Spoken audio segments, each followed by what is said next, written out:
Hello and welcome to the evening meditation live here from Newbury Monastery, close to Melbourne in Australia.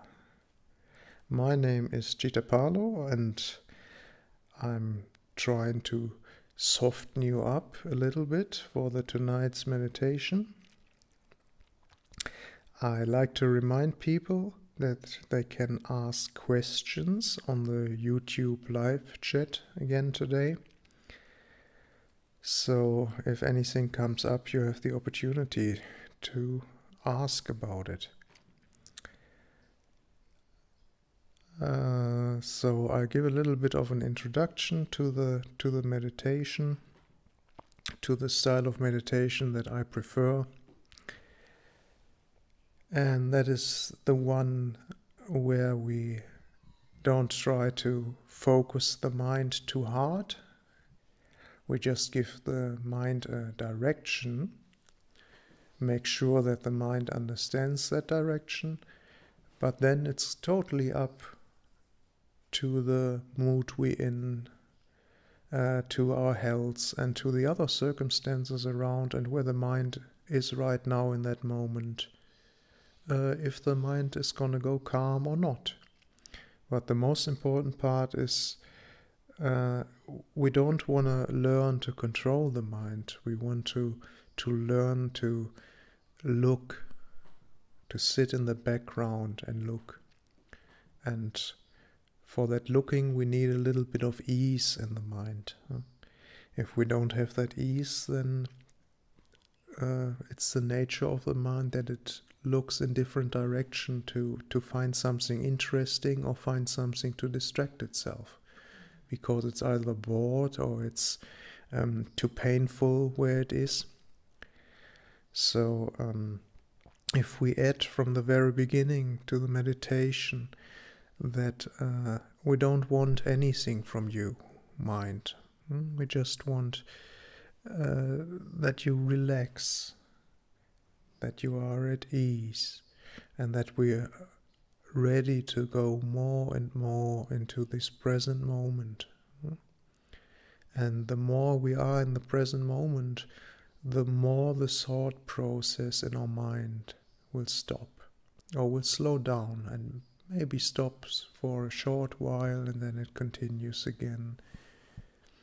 But then we have that reminder that we don't need to figure anything out with thoughts. We just develop that mind that looks what is going on when we don't interpret, when we don't evaluate,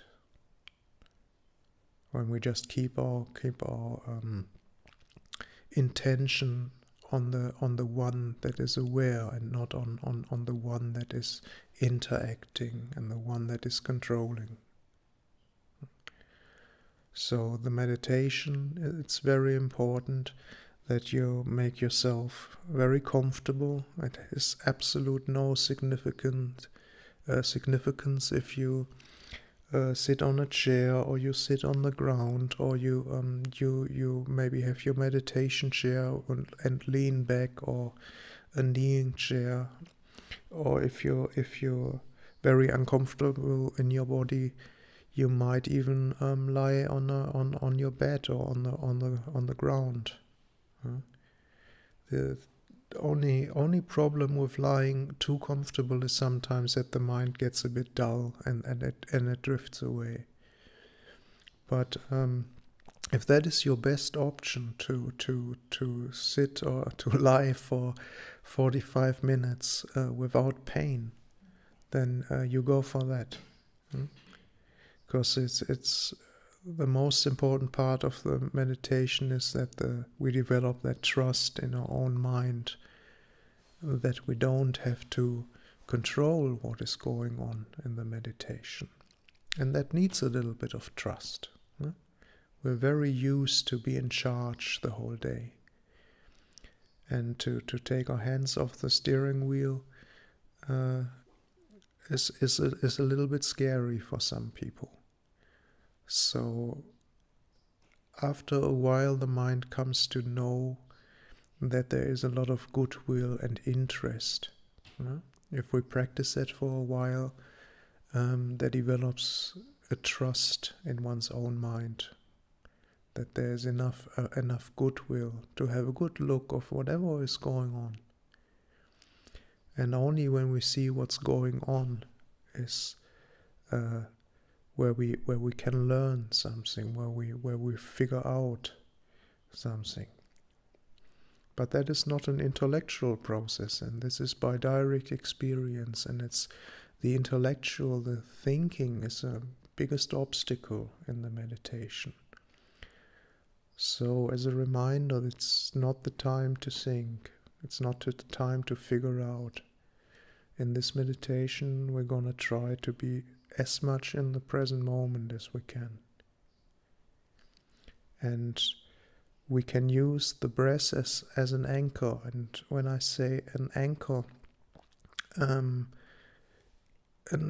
anchor, if you've seen a ship on anchor, an anchored ship, it goes always with the current. The front is in the current, and the back is drifting with the current. It stays in that spot around the anchor, but it's not fixated. So is this something where you can come back to? It's not a force and something strenuous. It's something that just holds you there, something that is trustworthy and reliable, where the mind can always go back to. But instead of fixating the mind on the breath, I preferred if just we slow down the thought process a little bit. We go into the body, and then we become aware what is going on in that moment. And that obviously depends on where you are, how loud it is around you, how agitated your mind is, if you had a hard day of work, or if you didn't need to do anything today. And just give the mind the time and the space to calm down. Make sure you're not in physical pain as good as you can. Some physical pain is unavoidable. There's always this effect that when we become more aware of the body, we can also become more aware of the unpleasantness of the body. Something is itching and something is aching, and the breath seems to be too fast or too slow. And this is the time when I like you to add this little bit of kindness, that we don't have to control it. The body is doing its thing, and the more we let it be and we let it alone, the more pleasant it's gonna get, the more calm it's gonna get, and this relaxation is the best we can do for our mind and the body to heal and to be comfortable. And if it doesn't directly go that way, just add this little bit of kindness. Oh yeah, it's a little bit unpleasant, but it's all right. That's just how it is in the body. And the mind is still thinking a little bit, oh, that's all right. But you can go back to your breath if you want to, or you can just stay in the moment. We don't have to figure anything out. So this inner monologue, if you can keep that kind, if you can keep that attitude kind, if you keep it wholesome in your mind, the chances increase that the mind gets comfortable enough. It loses this agitation, and it loses this looking through the five senses outwards for something else. Because it's all right what is going on in the moment. A little bit of sound, a little bit of feeling here, a little bit of warmth, a little bit of cold. And the perception is just gonna run around through the body for a while, just looking outwards, and that's where that kindness kicks in. Just play around a bit, but we don't figure things out. Please don't start thinking excessively or think something is so important. Make that clear in your mind that for this 45 minutes there's nothing that important that we have to think about. This is the beautiful opportunity that we have together. We take that time for ourselves, and we take that for our benefit, and if we have a peaceful mind and a mind that learns to be kind, other people will reap the benefit from our practice as well. So it's very worthwhile doing. So I give a little bit of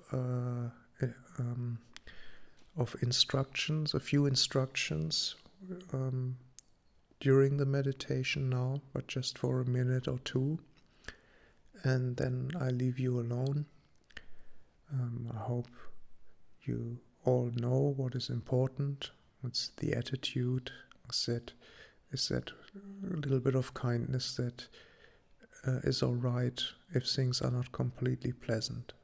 We're willing to look, but if it's painful or if you're too disturbed, please never force your mind to continue. I don't like that. And you can have a break. Maybe it's a bad moment for you right now. So if you have trouble and you see your mind getting too angry or agitated, that's okay, mind, and we do something else. You make yourself a nice cup of tea or whatever. Don't have to. This sitting for a certain amount of time has this artificial aspect to it, and at that time now, because I'm giving that talk, has this artificialness to it, because you might not be prepared and in the right mind state right now to sit for so long. So don't let that discourage you if you don't become peaceful and if it becomes unpleasant and you have to stop. That shouldn't be another reason to be critical with yourself. We're trying exactly the opposite direction here. This uncritical, this interest in what is going on, but so kind and interested that even if it's not completely the way we want it, we accept that. We can still embrace it and have a good look. And then with that attitude change, a lot can change in the mind and in the situation that we regarded as unpleasant before. So keep a good attitude up if you can, and if not, don't get discouraged and don't put yourself down. It's just the way it is. We're not in control here. That's the beautiful teaching of the Buddha, the non-self aspect. It just gives us an idea of how things are running, even if we don't do anything. Okay, so I hope you're comfortable. I go just quickly with you through the body. I'm going to ring the bell for the start of the meditation now. And then we're going to meditate 45 minutes. If somebody could set a watch again, is that possible? Then I don't have to check all the time. Thanks. Yeah, that's for my helpers here. I'm getting supported. So I'm going to ring the bell. And then we start.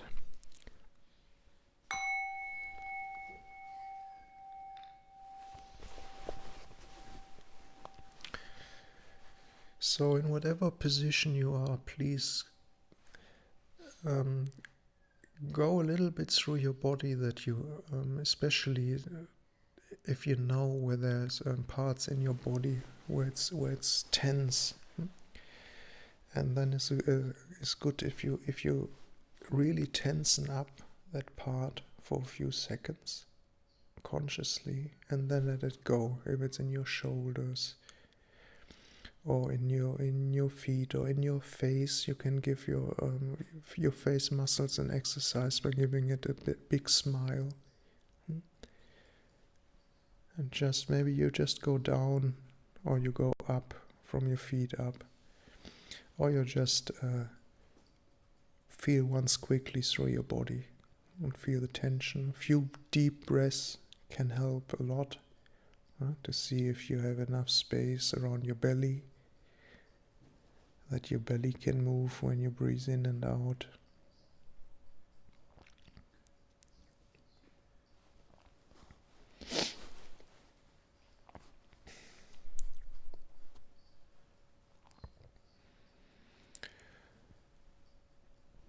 So we can imagine that we have a few handful of people now doing the same thing at the same time.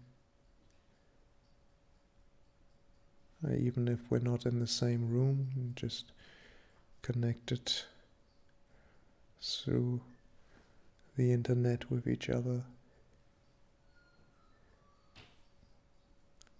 And just this interest in what is going on when the thought process slows down. And the mind becomes a bit calmer. And the sounds in the room become more prominent.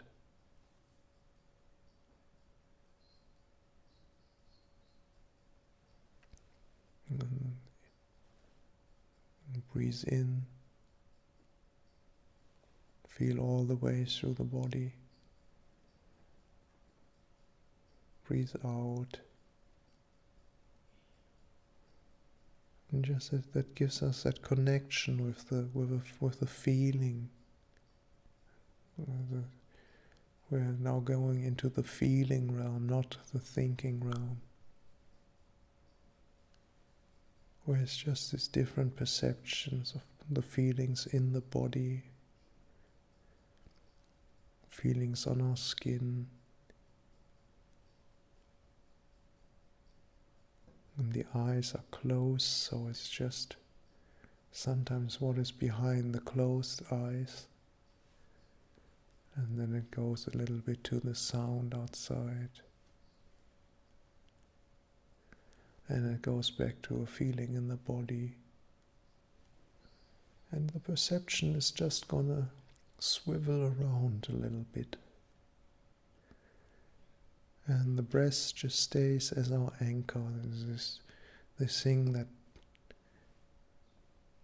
comes from our reptile brain, and the same as all the other things the body is doing, the division of cells and all these metabolic processes.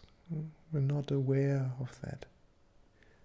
It's just doing its own thing, and the breath is one of this. If we control it or we don't control it, it just continues on and on. So we can just watch it. It's just gonna do its own thing. And just when we watch it, we control it a little bit. That's just the way it is with our minds. Usually whatever we perceive, we try to control. And that's all right. It's just what the mind does. We just have that in the back of our mind that we don't have to. If we look or don't look, it's just gonna go. Well, it's a very calming thing in the background. A very assuring presence.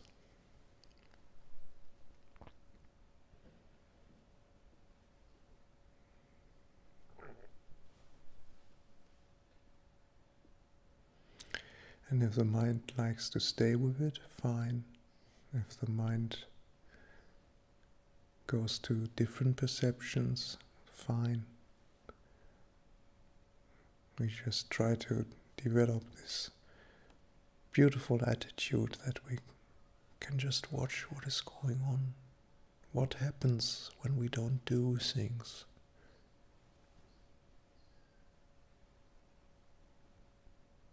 What is the feeling of boredom?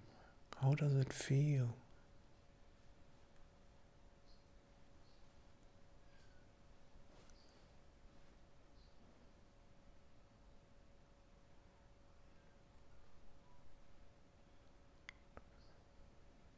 So all the best for all of you. I'm going to be quiet now for the rest of the meditation. Enjoy as good as you can. And if we stay in the moment, the thoughts are going to be silent, because the thoughts are always in the past. They're just describing something from the past. It means we have lost that touch with what is going on right now.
So I'm gonna ring the bell 3 times and then we end the meditation for tonight.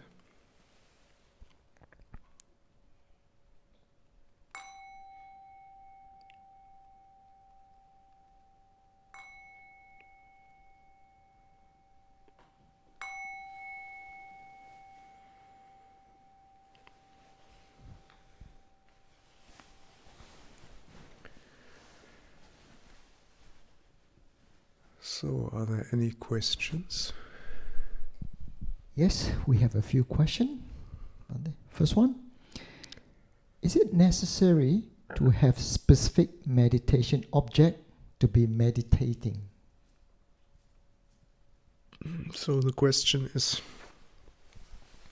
if it's of particular importance that you have an object of your meditation. The object is a helper. Huh? I mean, there are so many different methods you can do, and these methods are all to calm the mind down, all to reduce this twirling around of thoughts. Huh? So some people, they meditate with their eyes open. They use sometimes different colors,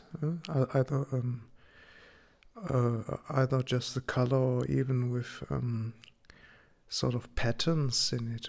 These casinas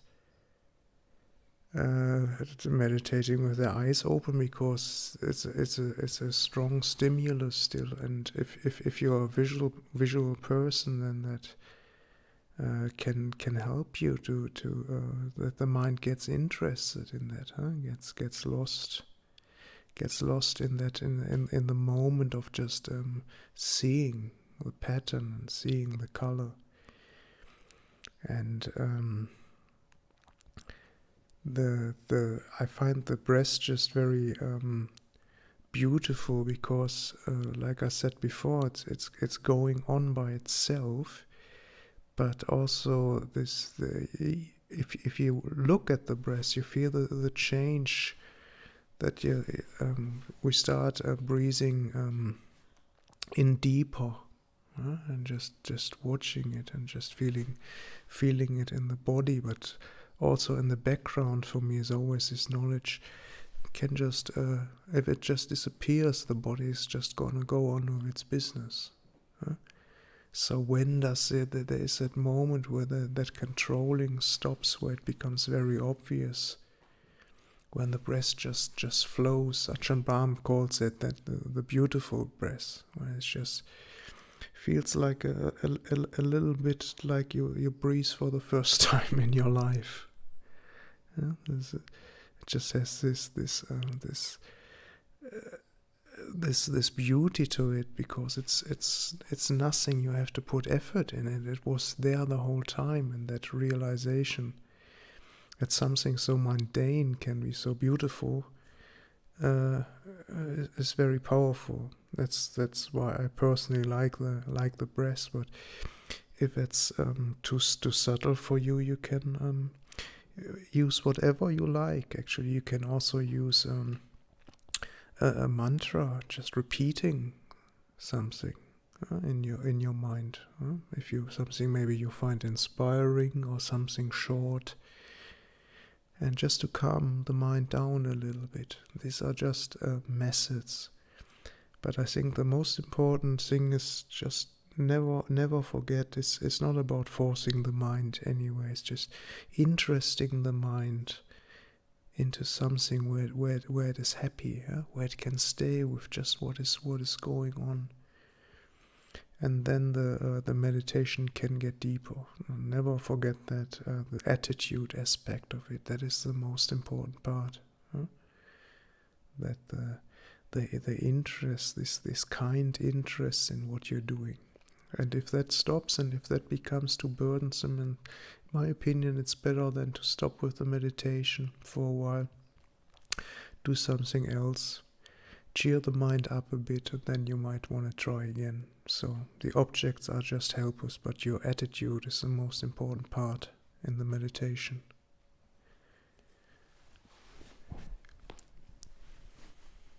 Buddha determined rules according to circumstances. Shouldn't we be doing the same regarding, for example, monastic rule, or maybe even guidelines for householders? Because of different circumstances today, maybe we should be open to change them more freely.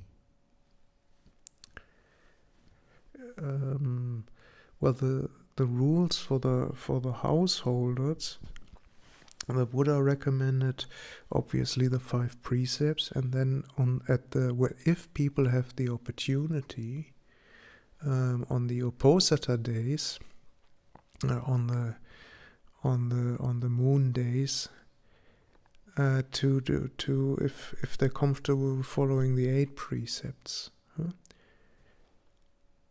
And that is obviously just a suggestion, getting a little bit of a taste of how it is. Maybe just eating until midday and just going empty to bed once, getting a feel for that. And I mean, the thing with sleeping in a high luxurious bed.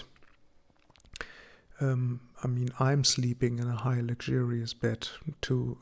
Considering Indian standards, it's not a water bed, and it's not a king size or whatnot, but it has a nice mattress and it's off the ground. So I don't know how important I personally feel that rule is for us these days. And I don't know what the Buddha really was talking about, if he was really thinking about the higher, what is it, the royal stuff and the king themselves. Actually, I don't know, maybe that was really super luxurious how they slept. And but the ordinary Indian at the Buddhist time, they slept on the ground anyway. So it's pretty much exactly what the monks do. But for us these days, this is gonna be, if you really want to sleep on the ground, it's gonna be very uncomfortable. So that is a change already. I have to see how important that is. Is there really some super holiness in lying on the ground? Is it gonna make us enlightened a lot quicker when we're uncomfortable on the ground? So it's all these rules. They're supposed to help us. The 5 precepts are just they're a safeguard for our mind, and the 3 precepts on top of that is just. It can be very comfortable when you know it's I'm not gonna die when I don't have an evening meal or whatnot. And sometimes can be maybe even beautiful to sleep with an empty stomach, and it's a lot less burden. There's no cooking involved again in the evening, and no cleaning up. So I don't find that as a burden. As sort of, I find there's beauty in that knowledge that I don't have to have 3 meals a day. And sure, there can be changes made, and according to your circumstances, you have to see what keeps your mind wholesome. But obviously not if you kill living beings. There are rules, same as gravity. Actually, there's this moral rules. And if you jump from the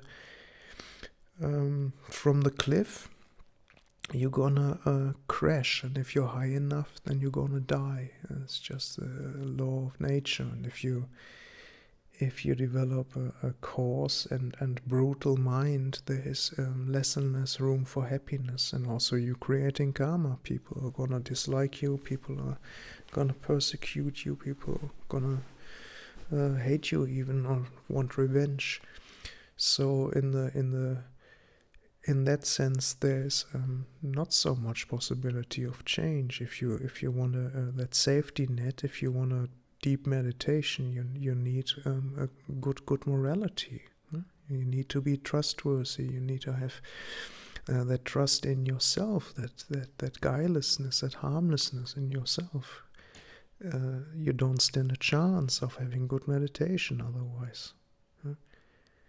And you just look at that yourself. You don't have to believe me. things coming up in the meditation. If you get an idea of what letting go is supposed to be, that is a very strong form of trust. That's when everything becomes uncertain and nothing is familiar anymore in the mind, in the meditation. That's when that trust, that harmlessness really kicks in. This opening up your arms here. I haven't done anything. No being had to fear me for a long, long time. So I don't have to fear anything out there, actually. And that is the power of good morality. And these things, they cannot be changed. Whatever there is on a formal base, on a ritual base, on what other people might say is Buddhism, and sometimes they say that's from the Buddha, but I'm not often so sure if that's and how the Buddha meant it. So would be always careful with that. Just keep the 5 precepts if you can, as good as you can, and you're gonna feel the power that it has after a while, and the beauty that it has, and the rest is always open for debate. Are thoughts created by us, or they are created by cause and conditions around us? Well, I mean, that is the whole thing with the not self. What we mean by us. There is not that that guy sitting up there in our brain with all the pulling all the levers and controlling everything. And if you meditate for a while, you see it is just these causes and conditions. When we tell ourselves in the meditation, I mean, 45 minutes was long now. Try a minute. Tell your mind for a minute, mind, now shut up. Shut up for a minute. I don't want a single thought for a minute. See if the mind can do that. If it can't do that, who's the one thinking? And who is the one supposed to be in control on making the decisions in the first place? So there is not this separation of causes and conditions, and the mind is one process. That whole thing. I mean, if the causes are I have a stomach ache, I'm not gonna have. It's very hard to have a pleasant meditation.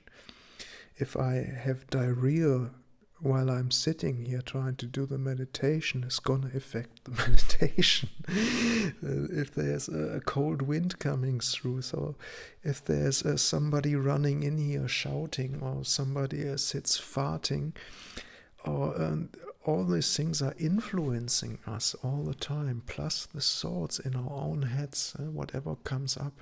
And these thoughts are dependent on causes and conditions, for sure. I'm thinking most of the time in English because I live in Australia for 20 years now. But sometimes I think in German, and I don't think in Chinese or Kiswahili. So basically these thought processes are causes and conditions. It's all learned.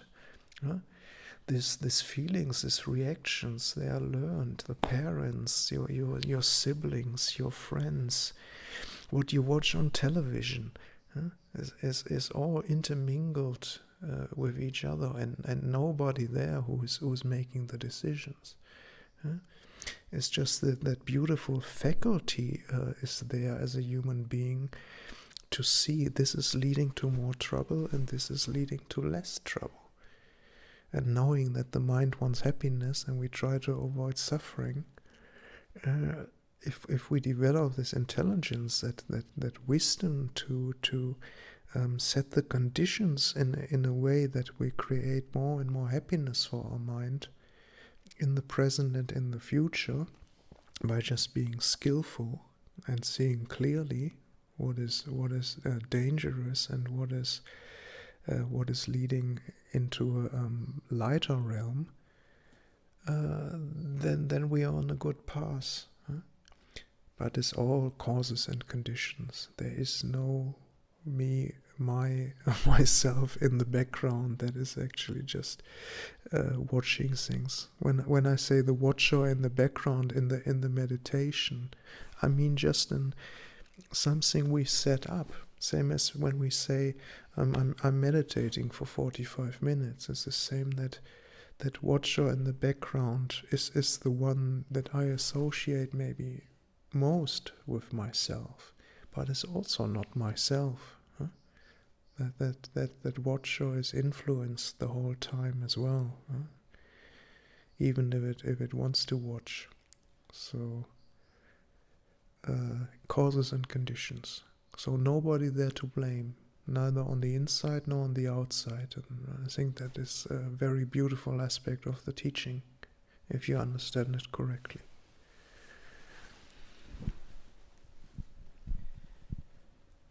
Thanks for your guidance. I deal with a lot of pain in my leg in that sitting, much earlier. I was quite observant of the aversion that was created and noted aversion. Any suggestion to see through the pain?